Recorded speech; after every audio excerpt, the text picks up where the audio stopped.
La declaración de Fiducia Supplicans, que puedes encontrar en la página web oficial del Vaticano, es muy sencilla y lo primero que hace es reafirmar la doctrina de la Iglesia sobre el matrimonio y sobre la homosexualidad. Desde la primera fase, la declaración es muy transparente y ya comentaba justamente en otro video mío que Fiducia Supplicans no da lugar a malinterpretaciones, tal vez da lugar a desobediencia, pero eso siempre ha sucedido cuando la Iglesia da alguna declaración sobre algo. No podemos olvidar cómo le fue a San Pablo VI cuando sacó la encíclica Humanae Vitae por allá de los años 60.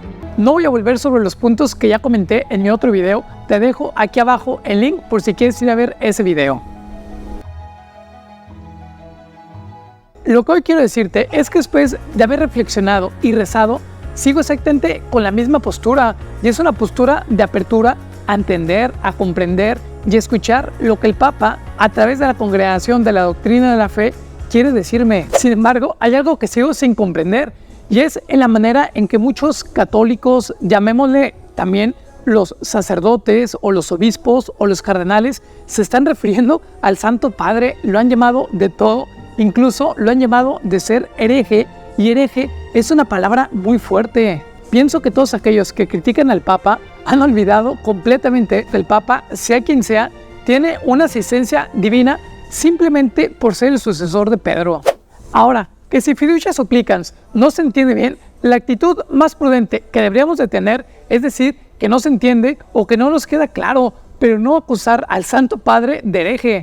¡Eres un maldito comunista hereje! Será mejor que digas que amas a la Virgen María o te voy a arrancar las entrañas con mis manos. ¿Verdad que sí amas a la Virgen María o no? Rechazar sin más la declaración y llamar al Santo Padre hereje es muy arriesgado y también yo diría que es un poco injusto porque la declaración es muy clara. Voy a tratar de ser un poco, o digamos así, mucho más específico. En el número 4 de la declaración nos recuerda que siempre la Iglesia ha afirmado que es inadmisible cualquier tipo de bendición litúrgica para personas en situaciones irregulares y parejas del mismo sexo. Así lo dice, inadmisible. Lo que Fiducia Supplicans propone es la distinción entre dos formas distintas de bendiciones. Por un lado están las litúrgicas o las ritualizadas y por el otro lado están las espontáneas o las pastorales, y hay una gran diferencia entre ambas. Ahora, si te gustaría conocer a detalle un poco más sobre esto, yo te animo a que leas con calma todo el documento y también que aproveches para leer la nota aclaratoria que hace unos días publicó el cardenal Fernández. Como ya lo sabes, yo soy Numerario Barrio, un numerario cerca de ti, pero soy un tipo bastante básico, soy cero sofisticado, y si escucho que el Santo Padre nos dice algo mediante un acto magisterial, o sea, en alguna entrevista, si dice algo que me causa extrañeza o algo que se me hace raro, lo primero que pienso es que el Santo Padre tiene algo que enseñarme y no soy yo quien tiene que enseñarle algo al Santo Padre. Creo que esto es bastante claro. Ahora, lo más triste de todo esto, como lo decía antes, es el ataque frontal que existe contra la persona del Santo Padre. Hay en internet bastantes sitios que se dicen ser católicos, que constantemente están presentando un nuevo obispo, están presentando un nuevo cardenal, una nueva conferencia episcopal, que se oponen directamente al Papa. Y esos mismos sitios de internet están hablando acerca de un cisma que se puede dar dentro de la Iglesia, y efectivamente creo lo mismo. Puede haber un cisma dentro de la Iglesia porque está habiendo una división entre los católicos, lamentablemente. La Iglesia se está dividiendo y una buena parte de responsabilidad se las debemos a todos estos medios de comunicación que están sembrando el desconcierto. Ya lo sé, seguramente te quieres ir de este video porque no estás escuchando lo que querías escuchar. Ahora déjame decirte, antes de irte, que te voy a poner un ejemplo. Solamente te quiero poner un ejemplo acerca de la manipulación informativa que existe. El Vaticano acaba de publicar hace unos días sus estadísticas y existen 5.340 obispos y 407.000 sacerdotes en todo el mundo. Todos estos sitios de internet están mostrando un sacerdote que disiente del Papa, pero ¿por qué no hacen exactamente lo mismo con todos los obispos y con todos los sacerdotes que han recibido este documento con una buena disposición y con una actitud de obediencia? Lo que estos medios de comunicación están logrando es un ataque directamente contra el Papa, y yo diría que al final de cuentas es un rechazo hacia Jesús, porque fue Jesús quien le dio a Pedro el poder de atar y de desatar. numerario de barrio, te digo que tal vez desde mi ignorancia o desde mi fe simple, prefiero equivocarme a favor del Papa que en contra de él. Varias personas me han mandado videos acerca del Monseñor Munilla o del Padre Santiago Martín y ellos han expresado su opinión y son libres de hacerlos. Uno de ellos dice que tiene miedo y yo digo que Pedro también tuvo miedo al caminar sobre las aguas y Cristo lo rescató. Dice también que le duele todo esto y yo digo que no le duele tanto como a Cristo en la cruz. Y pienso también que con dolor se obedece, aunque ahora no se entienda del todo el mandato. Después de haber escuchado tantas opiniones, críticas e insultos en las redes sociales, hoy me pregunto, y te lo quiero preguntar a ti también, ¿tú crees que es útil exponer en las redes sociales lo que uno piensa, pero incitando a la desobediencia hacia el romano pontífice? No quiero que me respondas y muchísimo menos que me escribes, pero quiero que pienses cuántas veces has mandado o visto algún video en contra de este documento y cuántas veces has leído este documento. Quiero simplemente que hagas esta reflexión personal. Y lo más importante, ¿cuántas veces has platicado con Jesús sobre este documento? ¿Te das cuenta lo injusto que estamos siendo?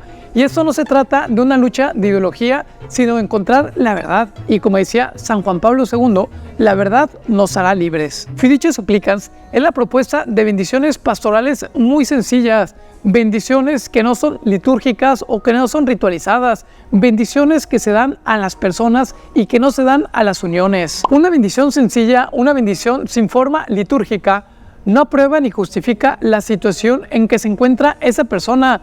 Bendecir no es aprobar, bendecir no es justificar, bendecir es abrir una pequeña puerta para que el Espíritu de Dios ilumine lo que está oscuro y que sane lo que está herido. Documentos como Fiducia Supplicans, en sus aspectos más prácticos, pueden requerir más o menos tiempo de acuerdo a los contextos locales. Y al final, recuerda que las cosas con calma siempre salen mejor. Hay algunos obispos, por ejemplo, que han establecido que cada sacerdote podrá realizar estas bendiciones, pero solo en lo privado. Y cada obispo además conoce su diócesis, porque es su rebaño, y comprende el contexto cultural local y sabrá lo que es más prudente y lo que es más pastoral para cada uno de ellos. Y una conclusión a la que el numerario de barrio llegó después de revisar exhaustivamente esta declaración: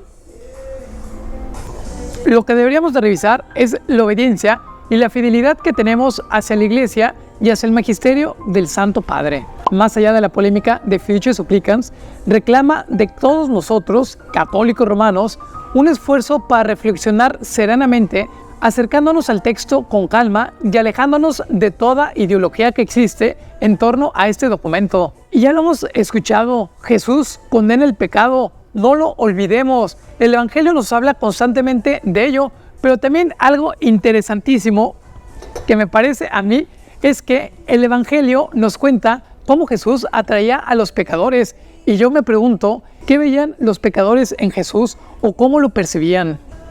Y perdóname decirlo, pero yo creo que Jesús amaba a los pecadores porque confiaba en su conversión. No sé si sepas quién es el cardenal Cantalamessa, pero hace unos días decía algo que a mí me llamó mucho la atención. Jesús desaprueba el pecado infinitamente más allá de lo que puedan hacerlo los más rígidos moralistas de este mundo.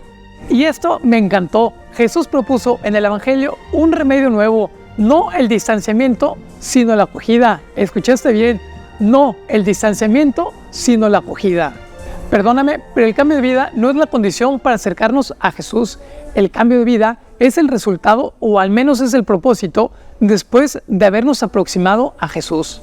La misericordia de Dios, de hecho, es sin condiciones, pero no sin consecuencias. Te invito a que te quedes con esta última frase y que reflexionemos juntos estos últimos días. La misericordia de Dios es sin condiciones, pero no sin consecuencias. Si te gustó el video y te sirvió para entender algo, dale manita arriba y me encantaría leerte aquí abajo en los comentarios si este video te ayudó en algo a cambiar tu perspectiva sobre este documento. Si no te gustó el video y sigues pensando igual que muchos católicos en contra del Papa, déjame decirte algo que dicen en mi barrio que me da mucha risa, pero con razones se convence al sabio y el necio a palos. Creo que no hay peor palo que sentir que vas en contra de la Iglesia, que vas en contra de Jesús y que tienes a un Jesús, a un Dios muy distinto en tu cabeza y que lamentablemente no lo tienes en tu corazón. Mil gracias por compartir conmigo este café, un café muy desabrido, muy amargo, porque es un tema bastante complicado. Si quieres endulzarme el próximo café, te dejo aquí abajo el link donde puedes hacerlo en Buy Me a Coffee. Y si no es mucho pedir, te pido una oración por mí. Yo soy Numerario Barrio, un numerario cerca de ti.